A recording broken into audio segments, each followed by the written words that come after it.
Listen to me. దేవుడు మనకేం అనుగ్రహించాడు? మొట్టమొదటిగా ఆయన మనకు అనుగ్రహించిన సంఘాన్ని బట్టి మనం దేవుని స్తుతించాలి. హల్లెలూయా. నీవు వెళుతున్న సంఘము వాక్యానుసారమైనది అయితే, నీవు వెళుతున్న సంఘం దేవుని వాక్యం మీద కట్టబడింది అయితే, దేవుని ప్రార్థన మీద కట్టబడింది అయితే, హంగులు ఆర్భాటాల మీద కాకుండా దేవుని వాక్య పునాది మీద కట్టబడిన నీ సంఘం అయితే, నీ సంఘాన్ని ఎప్పుడు నువ్వు విమర్శించడానికి వీల్లేదు. Don't criticise about your church.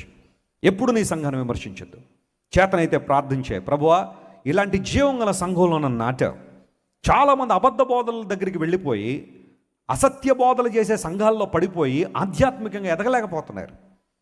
పాటలు పాడడం రావట్లేదు, దేవుని వాక్యం చదవడం రావట్లేదు, వాళ్ళకి వాక్యం అంటే ఏంటో తెలియదు, వాక్య ప్రకారం జీవించడం అంటే ఏంటో తెలియదు.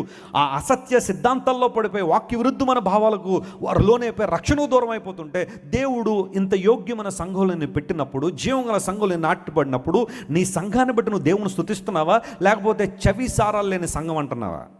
విమర్శిస్తున్నావా దేవుని మందిరాన్ని? దేవుడు నీకు ఇచ్చిన ప్రొవిజన్ ఎప్పుడు కూడా తక్కువగా చూడొద్దు. నెంబర్ 1, నీ సంఘాన్ని గురించి నువ్వు ఎప్పుడు తక్కువగా మాట్లాడొద్దు.